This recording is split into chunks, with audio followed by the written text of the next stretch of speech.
क्या कर रहा है, सिद्ध कीजिए कि √5 एक परिमेय संख्या है। अब देखो हल नहीं, माना कि √5 एक इकारा है, परिमेय अपरिमेय संख्या है। हमने मान लिया कौन सी परिमेय संख्या है। हमने क्या माना, √5 एक परिमेय संख्या है। अब देखो एक चीज़ कह रहा है, चूँकि 5 जो है ना बड़का है केकरा से, 2 के स्क्वायर से। 2 का स्क्वायर मतलब 4 से कथी है, बड़का है, लेकिन ये छोटका है केकरा से, 3 के स्क्वायर से। छोट है ना, हालांकि 3 के स्क्वायर 9 होता है, 9 से ही छोटे ना, जो बता दिए ध्यान रखना। 5 क्या है, 2 से बड़का है, 2 स्क्वायर से बड़का है और 3 स्क्वायर से छोटका है। अतः कौन सी, अतः आई पर से स्क्वायर हटाएंगे तो आई पर रूट हट जाएगा। अतः √5 जो है ये बड़का होगा 2 से और छोटका होगा 3 से, अर्थात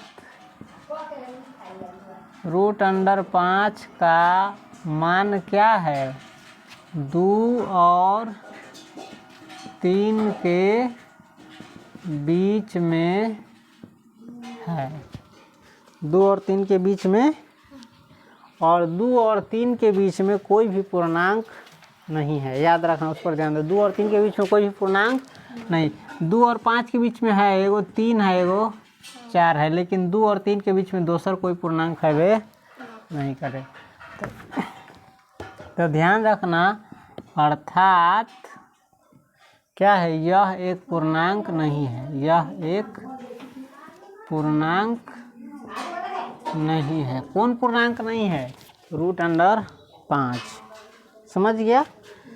अब माना कि कौन सी, फिर मानेंगे, माना कि √5 बराबर p/, संकेते में है लेकिन समझना, देखो इसको, माना कि √5 बराबर p/q। एक माने में मान लिया है कि √5 क्या है, परिमेय संख्या है,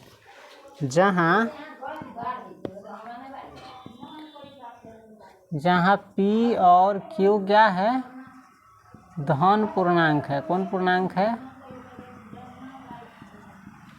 p और q धन पूर्णांक है, एवं p q में कोई उभयनिष्ठ गुणनखंड, इतना तो ध्यान कर, नहीं है। यानी p और q को कोई भी काटने वाली संख्या नहीं है। जैसे इसको तो काट सकता है, इसको काट सकता है 2 छक 12, 2 7 14, लेकिन 3/5 को कोई काट देगा, 7/8 को, 6/5 को। तो इसी प्रकार कह रहा है p/q धन पूर्णांक है और p और q के बीच कोई उभयनिष्ठ गुणनखंड नहीं है। समझ गया। इसीलिए अब इसका स्क्वायर करेंगे दोनों का, तो √5 के स्क्वायर करेंगे तो हो जाएगा 5, इसका स्क्वायर करेंगे तो p² q² हो जाएगा। या हम नीचे नहीं लिख रहे हैं, सामने ही लिख रहे हैं, अपन आगे बढ़ते जाना। या लिख सकते हैं हम p² बराबर ये दोनों के गुना हो जाएगा 5q², या लिख सकते हैं p² और q के यहाँ ले आएंगे तो हो जाएगा 5, एगो q उधरे रह जाएगा। इतना हो गया। अब देखो, चूँकि p और q में कोई उभयनिष्ठ गुणनखंड नहीं है, अतः p²/q में भी कोई, अतः लिख दो p² और q में भी कोई उभयनिष्ठ गुणनखंड नहीं होगा। समझ गया। अतः जब इन दोनों के बीच कोई उभयनिष्ठ गुणनखंड होबे नहीं करेगा तो ये क्या हो जाएगा, भिन्न हो जाएगा। अतः पी स्क्वायर बटे क्यू क्या होगा, एक भिन्न होगा। कौन सी होगा, यानी इसको भाग दोगे ना तो दशमलव वाला संख्या आएगा, पूरा पूरा कटेगा नहीं। समझ गया। अतः एक से कौन सी, एक से कौन सी से, अब एक किसको माना है, देखो इसको माना है, ठीक है, चाहे इसको ही मान लो। समझ गया।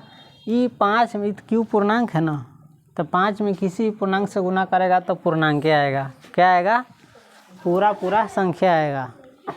और ये क्या आया है, भिन्न आया है, दशमलव वाला संख्या। तो कभी भी दशमलव वाला संख्या जो है 2.3 जैसे 2.5 है, 2.638 कुछ रहे, तो ऐसा संख्या पूर्णांक के बराबर। ये सब तनका आंतरिक बात है, जब तुम अंदर से मनन करने लगोगे, चिंतन करने लगोगे और तुम्हारे समझने की ताकत क्षमता जब बहुत ज़्यादा बढ़ जाएगी तब ये सब बात समझ में आएगा। अभी उस लायक माइंड नहीं है, सोचने समझने की शक्ति अभी नहीं है। अतः एक से भिन्न बराबर पूर्णांक, कौन सी, भिन्न और पूर्णांक दोनों बराबर नहीं होता है। कला की भिन्न कैसे 2.3 या कुछ रहता हो, अब पूर्णांक कैसे सौसा संख्या के, तो कोई भी सौसा संख्या ले तो दोनों बराबर हो सके, हो ही नहीं सके। सौसा संख्या कभी भिन्न से बराबर होइए नहीं। अतः एक से भिन्न बराबर पूर्णांक जो क्या है, असंभव। कैसे बता रहे थे कि परिमेय संख्या बराबर नहीं हो सकता है परिमेय संख्या के, उसी प्रकार से भिन्न भी बराबर नहीं हो सकता है कभी भी पूर्णांक से। समझ गया। अतः हमारी मान्यता